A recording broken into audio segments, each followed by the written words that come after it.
Okay guys, welcome back. Everybody's keeping well.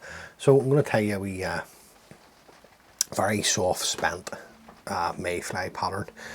So I'm going to show you how to put it together. It's just a slight variation on the Arctic fox spent that was tied by Dennis Moss. So I'm going to show you how to tie it. The hook and device is a Kamasan B170 in size 10s and 12s for this, but best with the B170. It's still a strong gauge. It's just a a lighter wire hook if you like. The thread that I'm going to use to tie the fly is a uni thread 801 black. So we'll just come in and get started here. A couple of mil behind the eye of the hook. I'm just going to work my thread down past the halfway point on the hook shank, and then bring my thread back up.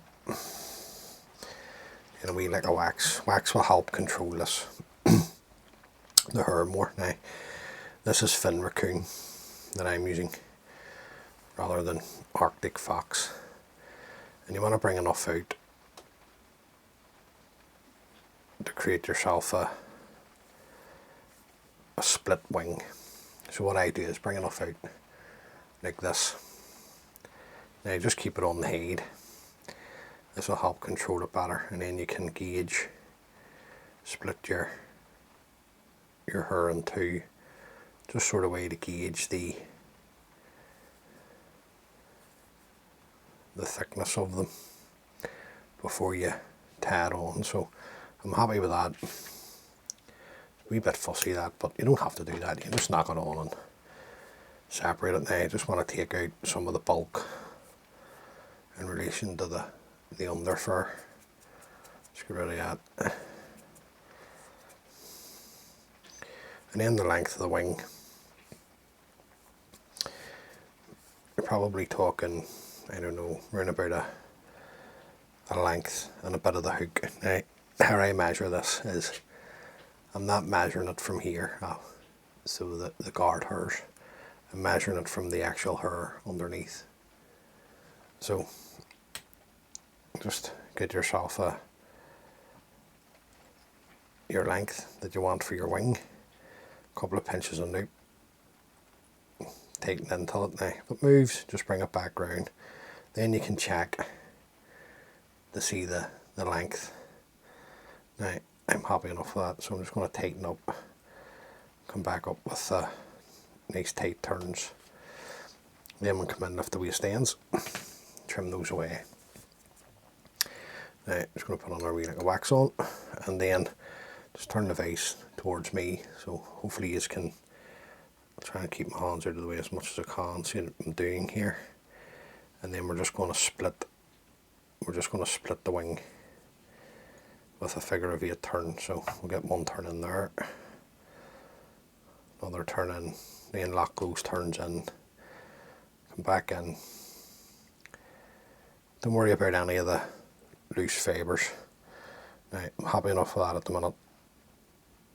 I can work my thread back until my thread is past the barb of the hook. Now you can see the split that we have. Now when we get further up, we'll be able to position these a lot better once we start to put more materials onto the dressing. The tail, you want to go back to your fin raccoon, is what I'm using, but if you're using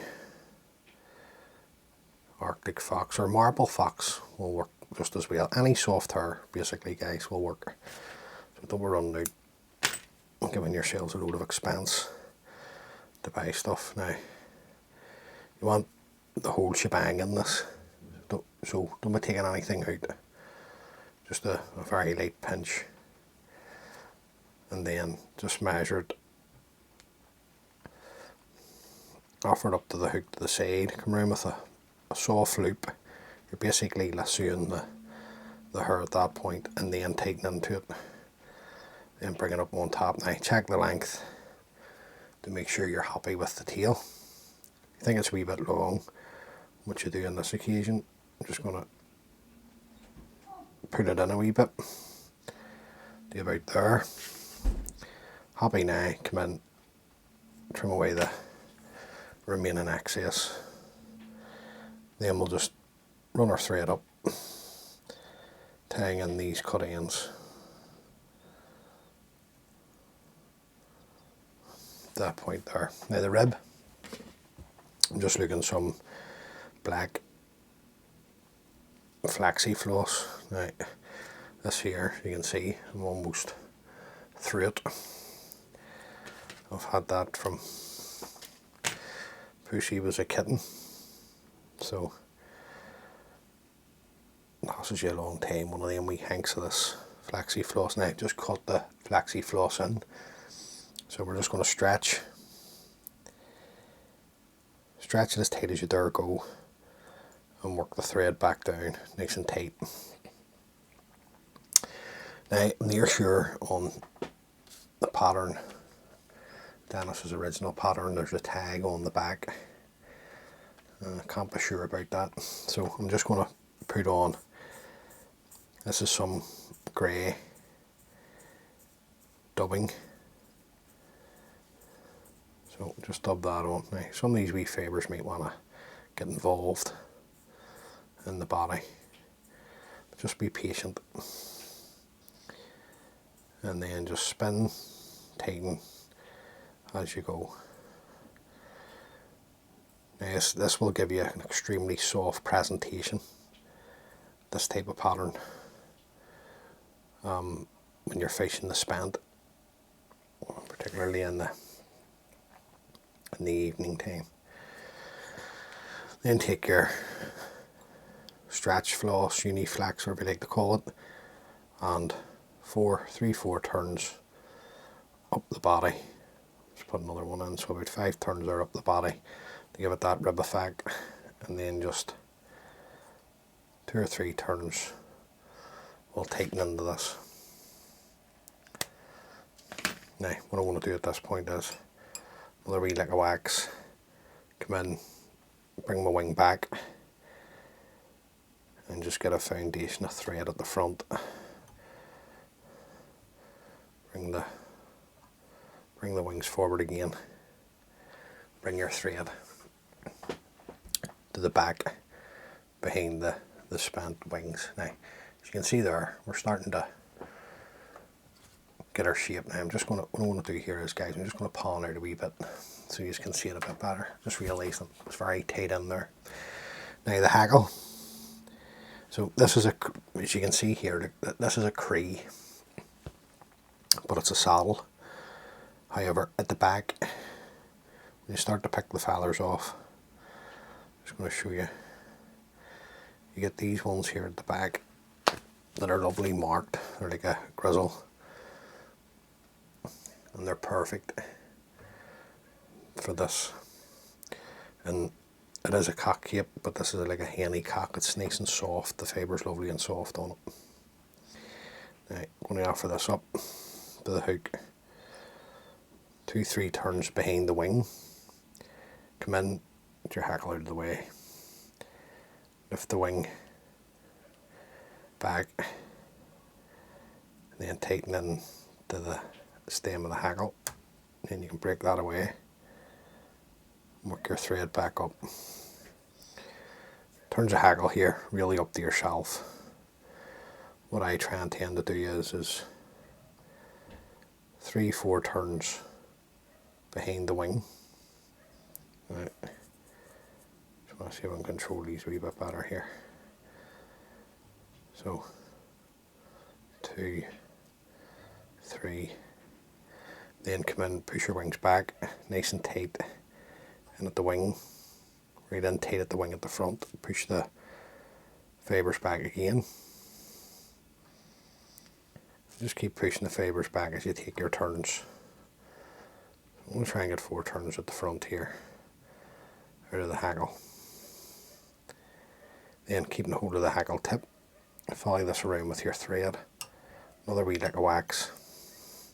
Just keep everything tight, come in and fold the stem of the hackle back, and just build up your head. There might be the odd fibre one, doesn't want to play ball, but it'll be grand. Keeping your thread tight, break away the stem of the tip of the hackle. apologies, come in 3-turn whip finish now before you send the whip finish home. We like a varnish, pull it through, and then come in and trim away your thread. And I'm just going to separate these just to show you on camera. Get them into position. Now, I've tied this with a full hackle, this fly. However, when you go to fish this, you want to trim off all the fibres underneath so that you have a wee bit of hackle at the front, some fibres at the sides, so that it's laying real flat in the surface film. Gives the fish a wee bit more confidence. However, like in many of my videos that I tie for the dry fly, I'll always leave the hackle full, because like I say, you can take away but you can't add on. So there you go guys, that's just a slight variation on the black Arctic fox spent, which was originally a Dennis Moss pattern, I believe, but I'm near 100% sure there was definitely a tag at the back, and I don't know if that was like a golden olive or a yellow, but it was something. Anyway, many thanks for taking the time to view the video, it's greatly appreciated. If this is the first time watching one of my videos, please consider subscribing, it just helps the wee channel grow. And until the next time guys, be good. And if you're like me and you can't be good, be careful, and all being well, I'll catch you on the next one. Thanks for watching. Bye.